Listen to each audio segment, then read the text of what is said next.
السلام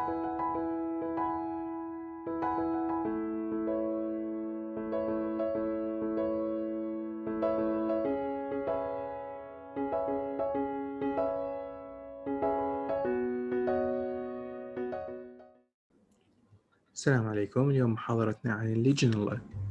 الكونتنت مال هاي المحاضرة راح نعرف شنو الليجنيلا، شنو هاي البكتيريا، الفيتشرز مالتها، باثوجينيسيس، ديزيزز اللي تسوي، والتريتمنت اللي نعالج بيه الديزيز هذا.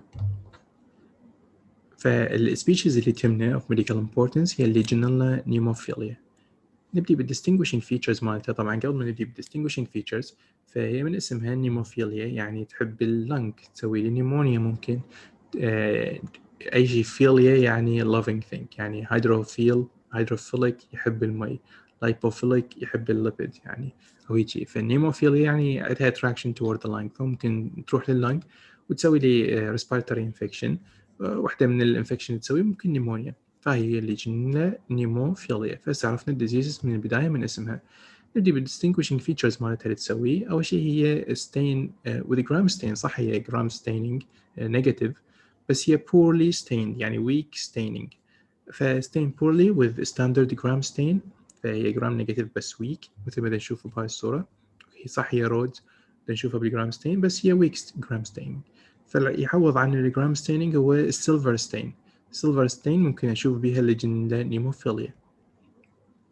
هي فاستيديوس يعني تحتاج شغلات to grow، مثل هيموفيلوس انفلونزا كانت تحتاج الفاكتور اكس and فاكتور في.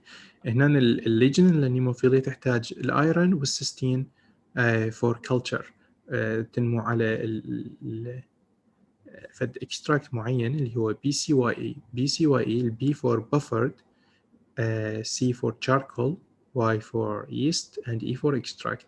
لونه أسود يكون عادة، من يعني بي charcoal يعني فحم، يعني يكون BCYE.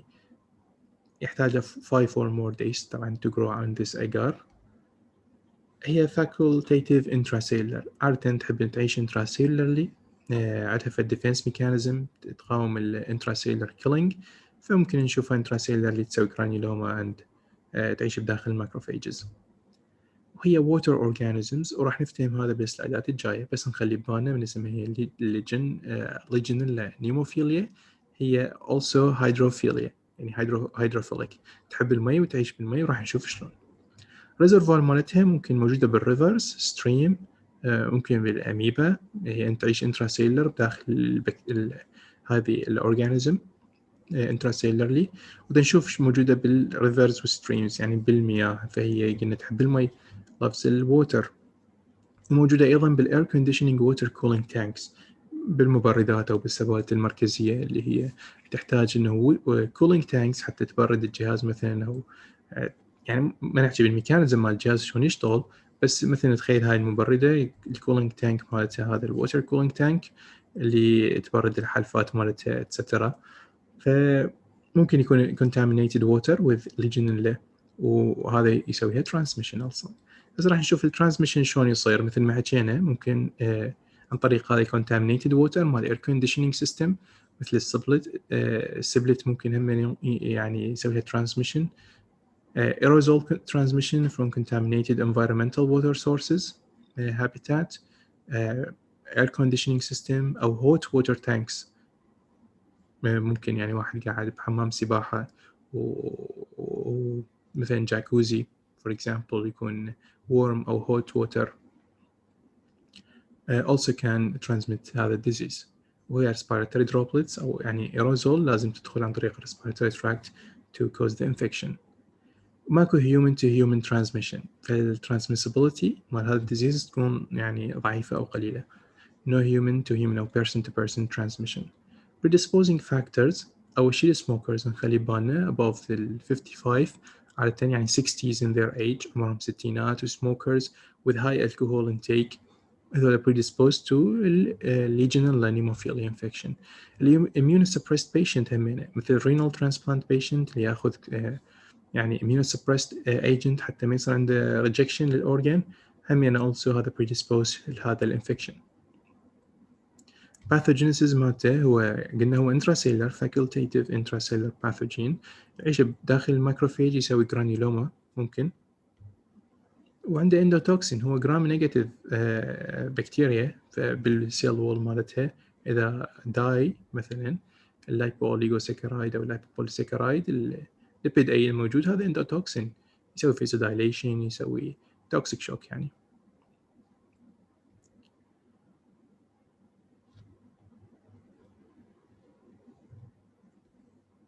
الديزيزز اللي تسويه هم اثنين. اول واحد من اسمه هي ليجنيلا نيموفيليا فتسوي ليجناريز ديزيز على اسم البكتيريا ليجنيلا نيموفيليا. تسوي عادة atypical pneumonia associated with air conditioning systems اللي هي now routinely decontaminated ينظفوها ويبدلون المي مالتها. قلنا تسوي نيمونيا تسوي فيفر. باللاب تيست نشوف هايبوناتريميا صوديوم ليفل جو الطبيعي جو 135. ممكن تسوي CNS symptoms mental confusion ممكن GI symptoms تسوي دياريا مع العلم انه هو بالريسبيراتوري تراكت بس ممكن تسوي دياريا GI symptoms. ومثل ما قلنا بالبداية predisposing factors اللي هو يكون common بالسموكرز وعندهم chronic lung disease والكحول intake وبالold age أو بالimmunosuppressed patient. Legionnaires disease يسوي طبعا نوع من أنواع severe pneumonia atypical pneumonia نشوف هذا chest CT scan هذا الرايت lung هاي هي الليفت lung هذا هو اللنج فيلد نشوف اللنج برينكايما لنج تشو نشوف هنا اكو فد كونسوليديشن او فد اكو ابنورماليتي هنا هذه نشوفها يونيلاترال عن عادة تكون لوبر اللي تسوي لها ليجنيريز ديزيز يكون يونيلاترال اند لوبر انفكشن. هذا chest x-ray طبعا حتى نقرأ chest x-ray نتعلم ال ABCDE of the x-ray ال A for the airway حتى نسوي interpretation لل x-ray ال A ال airway عادة نشوف هنا هذا ال trachea centrally located عادة حتى normally تكون slightly shifted to the right بس no problem. ال B for the bones المفروض أحسب ال posterior ribs أو posterior intercostal space حتى أحدد inspiratory لو expiratory x-ray هذا. فإذا أريد أشوف إنه هاي clavicle فوقي clavicle كوثنين المفروض فهذا هو third fourth fifth sixth seventh eighth تقريبا وصل 8 فهذا أوكي inspiratory أقدر أقول عليه inspiratory chest x-ray. PA لو AP view طبعا المفروض أحدد عن طريق الكلافيكل إذا شكلها مثل السبعة يجي فهذه هي ال PA view إذا شكلها لا مثل 8 أو تقريبا صايرة عدلة فهذا AP view. بلس السباين همينة ما أقدر أشوف ال intervertebral discs behind the heart very clear. وصلنا للبي اللي هي البونز السي الكاردياك المفروض أقول هنا الكاردياك سيلويت أو الكاردياك شادو أخذ أقيسه بالمسطرة من الميد لاين أخذ للرايت سايد شوف كم سنتيم وبالليفت سايد. طبعا هنا الليفت بوردر مال الهارت ما أقدر أشوفها أو يجوزون انلارجد فأقدر أقول أخذ الريشيو الكاردياك تو ثوراسيك ريشيو اللي هو من هنا اللي هنا أجر خط وأشوف إذا طلعت فوق ال 0.5 يعني فوق ال 50% يعني فوق النص الكاردياك ماخذ فوق النص من ال transverse length of the thoracic cavity فيقول عنده cardiomegaly. وصلنا عبرنا السي اللي هو الكاردياك شفناه الدي اللي هو ممكن أشوف الدايفرام أتبع الرايت هيمسفير اوف الدايفرام عادة يكون أعلى من الليفت والليفت عادة جوا نشوف الجاز بابل لأنه هو كوستوميك هنا هذا هو الطبيعي. واللنج فيلد آخر شيء فنجي نوصف اللنج هاي الرايت لنج هاي الليفت لنج أكيد هاي طبعا ويا الدايفرام أوصف الكوستوفرينيك أنجل اللي هنا تقريبا مو كلش واضحة ما أقدر أشوف الكوستوفرينيك أنجل بينما هنا همين on the left side اكو فد همين opacification صايرة فهنا extensive left lower lobe consolidation مثل ما حكينا left border of the heart I cannot visualize clearly فيكفي صاير في consolidation with obscuring of the left hemidiaphragm silhouette left me diaphragm مدى أشوف بالضبط البوردرز مالته. فأوكي حتى لو تكتب هذا الاكسبلانيشن مال الاكس راي، بس هاي هي البيسك principles حتى من تروحون للكلينيكال years بالسنين الجاية تكون oriented عن الاكس راي description. طبعا بالبداية لازم نوصف البوزيشن اللي هو erect low supine، هذا يكون erect مثلا، أذكر إنه ميل أو فيميل، هذا شكله ميل، ماكو breast tissue مبين، وإذا أكو age أو name of the patient should be mentioned also in the description.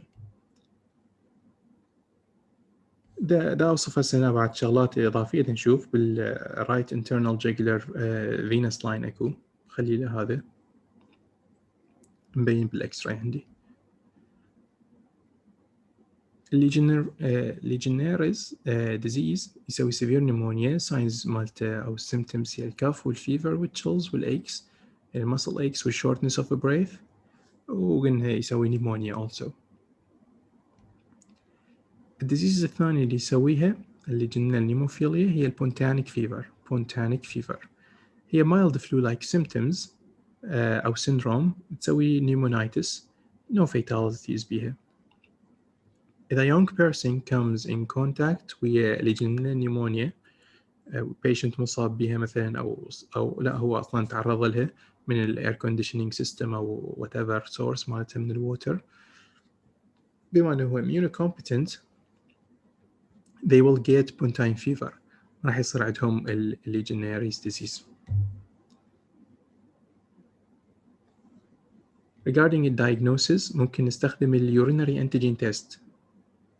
فالتيست specimen من اليورين أخذها وأخليها بالتيست وأنتظر عدة دقائق، راح يطلع التيست يا إما positive أو negative.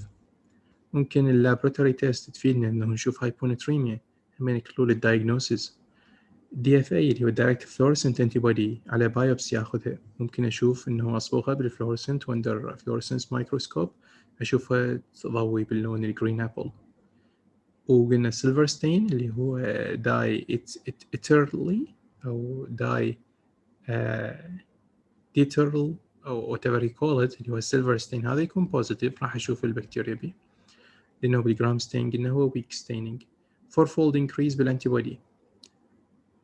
Regarding the treatment الفلوروكوينولونز اللي هو يسموه respiratory fluoroquinolones، ليفوفلوكساسين، أو مستخدم الماكرولايد الأزيثرومايسين with rifampicin أو rifampin إذا كان immunocompromised patient. فبس نخليها ببالنا إنه هاي هي respiratory antibiotics اللي هي fluoroquinolones الماكرولايد، ممكن نستخدم الريفامبين إذا كان immunocompromised. drugs must penetrate the human cells لأنه هو تعيش intracellular هاي البكتيريا قلنا، يعني facultative intracellular، فإذا كانت عايشة intracellular والانتيبيوتيك دي يشتغل outside the cells شلون حيشتغل عليها؟ فالدرج المفروض نختاره penetrate the human cell. The prevention فهي routine decontamination of air conditioning cooling tanks أو air conditioning systems، يغيرون الفلاتر مثلا مال السبليتة وينظفوه كل فترة. اكو نيمونيك عن الليجنيلا نيموفيليا جدا لطيف شفته حتى نتذكره، يعني إذا تحسوا إنه مو كلش important هذا الأورجانيزم. فالنيمونيك ليجنير أو ليجنير بالفرنسي يعني فد سولجر أو فد وحدة عسكرية، think of a French legionnaire يعني soldier. السولجر هذا مثل ما نشوفه هنا عنده silver helmet، لابس خوذة لونها فضي، فالسيلفر ستين تذكرنا بها. السيلفر ستين يكون أوضح من الجرام ستين. sitting around الكامب فاير يعني ديشون هو يجي كامب فاير قاعدين بالجبهة مع قتال، وهذا يذكرنا بالشاركول الميديا اللي ينمو عليها بشاركول extract with his iron dagger اللي هي حتى نتذكر أنه requires iron for growth and he is no sissy يعني هو مو جبان، فيذكرنا السيسي بالسيستين. فهي الفيتشرز كانت مال الليجنيلا نيموفيليا اللي هي ليجنيلا يعني ليجناري ديزيز. سيلفر ستينينج تفيدنا، الأجار مالتي اللي نمو عليه حتى نتذكره بالشاركول، يحتاج iron to grow and يحتاج cysteine also. Let's recap عن الليجنال نيموفيليا هسه. هي تكون بالالدرلي عادة سموكرز أو الهيفي درينكر أو بالإميونوكومبرومايز أو عندهم لانج ديزيز. الإكسبوجر للإيروزول أور ووتر ممكن اتيبيكال نيمونيا تسوي لي بالتشيست اكس راي وبالسي تي شفناها. تراياد يصير اتيبيكال نيمونيا والجي اي تي سيمتومز قلنا مع العلم هي موجوده بالجي اي تي بس تسوي دياريا وهايبوناتريميا. هاي ممكن انه كلش تسهل لنا الدايجنوسيس. تراياد 3 شغلات: نيمونيا، atypical pneumonia, diarrhea and hyponatremia. هاي gram negative roads موضوعنا عن الليجن نيموفيليا.